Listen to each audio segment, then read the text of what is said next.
Hello everyone, welcome back to the channel. I get a lot of questions about usage and workflow for this camera.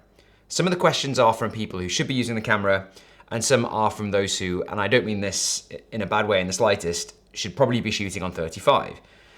I use both, and there's a right and wrong time for medium format. Some in the comments think that the X2D is like a Gal Gadot camera.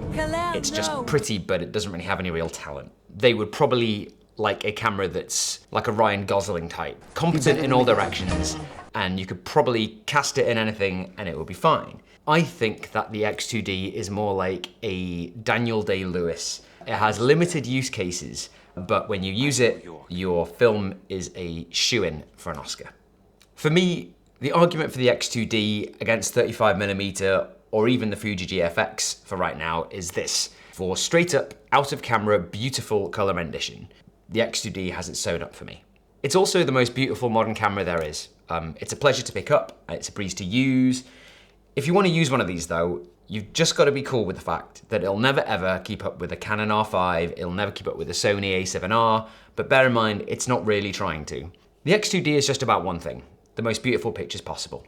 If you're into that, here's the X2D starter pack. Before we jump in, a little about me. I'm a photographer based in Manchester, UK, and because photography is my full-time job, I only get to make about 2 YouTube videos per month. I'm online at philtragan.com, I'm on Instagram at philtraganphoto, and you can see a full portfolio and regular updates from what I'm doing on those. I try and set out in each video a question that I want to have answered by the end of the video.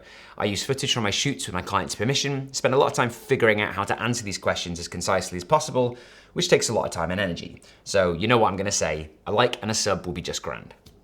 So let's say you've done a shoot on the X2D, and let's say there's a lot of beautiful pictures on the internal storage or CF Express card.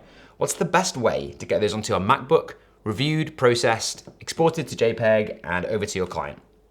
The one most aggravating thing about using this camera as part of a professional workflow isn't anything to do with the camera, which is basically a breeze to use. It's the software that Hasselblad make called Phocus. Capture One is basically the industry standard for browsing, raw editing, and tethering, and to a lesser extent Lightroom, which is the one I use for tethering. The X2D shoots its own 3FR files, which Capture One can't read. Adobe apps can, but the basic raw processing is, at least in my opinion, way better in Phocus. You see, Hasselblad have the mysterious proprietary natural color science, and I don't know why it's so nice, but it just is. And the only way you'll get the correct interpretation of it is by using Phocus as your raw editor. So why is that so annoying? Well, it would be fine if Phocus was a pleasure to use, but sadly Phocus is at once a very hungry and very slow piece of software, unusually badly designed for professional workflows, and it chugs on every 100 megapixel file the camera produces.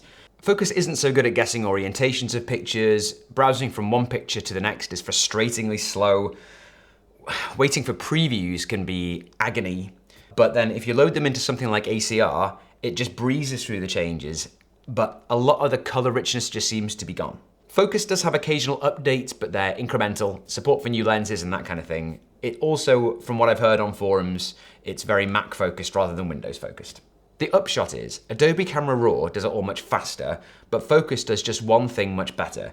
So as of 2025, my professional workflow is still to get files into and out of Phocus as quickly as possible. The first thing I'd recommend doing is importing the pictures from your X2D onto your hard drive. So here goes. Firstly, you open up Phocus and plug the X2D into your laptop. When you switch it on, select the mass storage option. Next, you head down the list to where the camera is and select the internal storage option. If you use the CF Express card, just look for that. Phocus doesn't currently give you many options to pre-select what you're importing, so I usually just do a mass import. Without going into it too much, Phocus is missing many of the basic tools you're used to, like star ratings and large previews during the import process. Once they're imported, you can view them and rate in Phocus, but then I wouldn't, because look how long it takes for Phocus just to show you if a picture's sharp. I'd import into Lightroom, make your selections there much more quickly, and then drag them into a separate folder. You can then find this folder in your browser in Phocus, and then use the adjust browser to get your picture close to where you want it. Batch modify is a key thing here. You make adjustments to one image and then select the other images you want to apply the same adjustments to. You can then export it to the folder of your choice, which you can create in Focus, and don't spend too much time wondering what to name the folder, because for some reason it'll always end up being called Untitled, at least it is right now, and then you can open the TIFFs in Photoshop to polish off, retouch, whatever you want to do. It's weird how the pictures come out so damn nice, but the Phocus Desktop app is such a dog. Back to the camera now. The X2D has a terabyte of internal storage, which is obviously a super useful feature if you're on holiday or if you're just in a pinch. But increasingly, when I'm using this, I find myself shooting to CF Express cards. Importing off the internal drive, even with a really good tethering cable, can just take a very, very long time. And browsing and importing is much, much quicker off a CF Express card, and especially if you use a decent card reader like a SanDisk Extreme Pro. Now a bit about tethering. So with Focus loaded up and your camera connected via a tether cable, you can switch it on and you'll get that same dialog, and now you choose skip. The red button should light up over here. To set your capture folder, you can right click, new folder, name it and set as capture destination, and you're good to go. Despite all my other issues with Focus, I've found the tethering to be pretty stable overall. You can see the pictures dropping in pretty fast here, but you do need a good tether cable though, because performances really vary. I like the 6'1" from IQWire. One of the really cool innovations about this camera is that you can charge it while you work via the tether cable, but down the IQWire at least, it charges very, very slowly, and the X2D is such a hungry camera that you'll not see a tremendous benefit from it, and it will still run flat during a tethered shoot. I've been carrying with me this Matterhorn battery, which was about £190 from Max Photographic. You can charge the X2D much quicker out of it if you're in a pinch, and if your laptop or your phone runs low, you can charge that too. For video guys, you can also power your R5C with it via a dummy battery, and it helps the camera run for hours instead of minutes.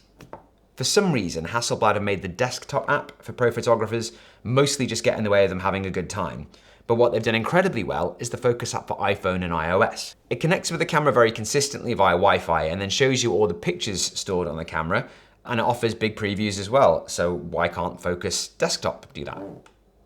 You press the tick button and select the pictures you want to import, or you can select from the big preview screen too. Then you download to the device. Swiping down from the top gets you to the amazingly Hasselblad sounding My Works. You tap on the picture and it brings up a raw editor. So let's do a little edit on this lovely light detail I saw.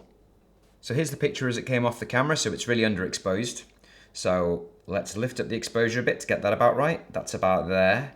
A little bit of contrast, recovery, shadow fill, maybe a little bit of clarity there, and then you can export it. I'll export it as a medium JPEG, and then I can choose from one of these frames here. So yeah, it's like a really, really nice, easy to use interface, and it's responsive as well. I've no real notes on this app. I think it's a perfectly pitched companion to the X2D in function and feel, and it's also free. So my conclusion is the following. Lovers of this camera will accept its limitations on focus while adoring its design and picture quality. If they need a super reactive system, they'll only find the X2D wanting. But for lovers of this system and people looking forward to the next iteration of this camera, and I'm certainly one of them, sort out the Phocus Desktop app please and set all the Hasselblad fanboys free. Thanks for watching this video, and I'll catch you on the next one.